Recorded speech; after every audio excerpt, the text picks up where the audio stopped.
Issand jumal, mis teie näppudega juhtunud on? Mulle meeldib koorida. Mõnikord lõikab nuga näppu. Kas te olete siinkandis uus elanik? Ma ei ole teid varem näinud.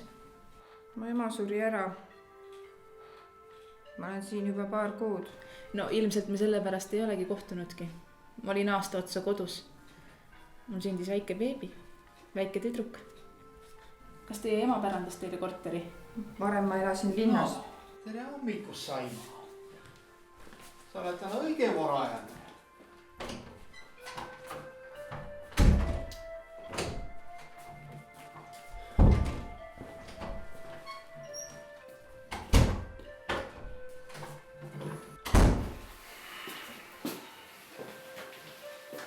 Kes see veel oli?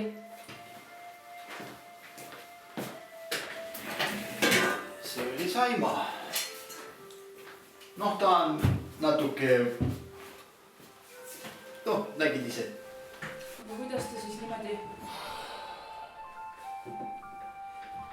Ta elab siin samas, üle platsi.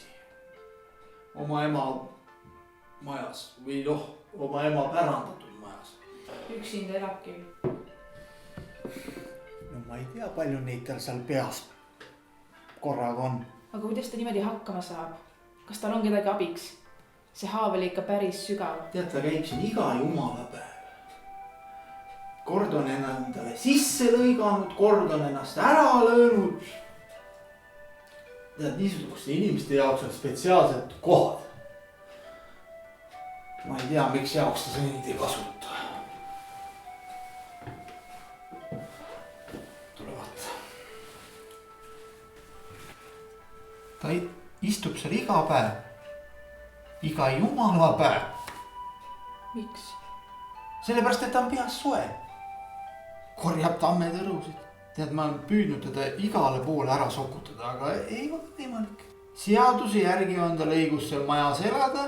Aga mis seadus mind selliste eest kaitseb?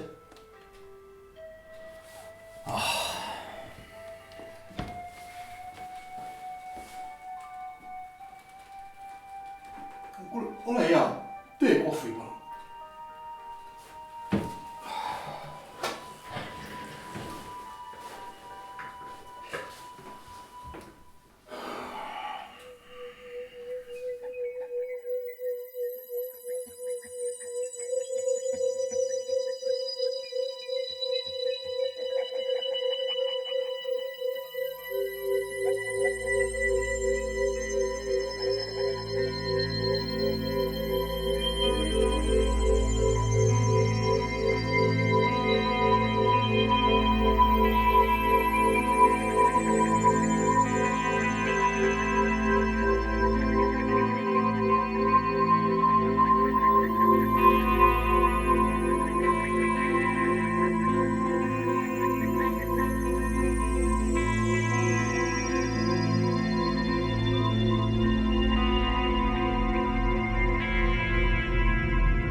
helistad mulle siia lauatelefoni. Ma olen sulle ju rääkinud, et siin on ühtne süsteem ja sekretär või keegi võib juhuslikult. Loomulikult on välja lülitatud.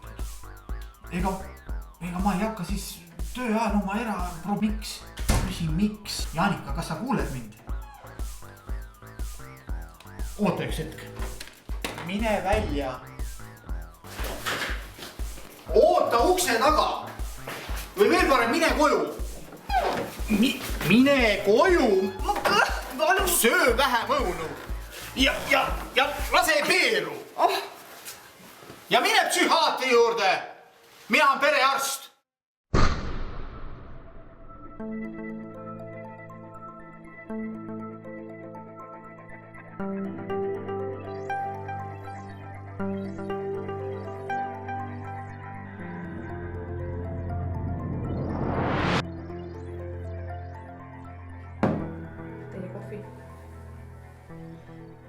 Ma kuulsin mingit lärmi. See hull käis jälle siin. Ja mis tal juhtus? Midagi ei juhtunud. Liiga palju õunu söönud, kõht valutas. Gaasivalud. Kindel ikka, et gaasivalud. Äkki oli hoopis pimesool.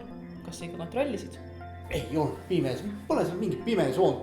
Minu teada on tal pimesoon üldse välja lõigatud ja...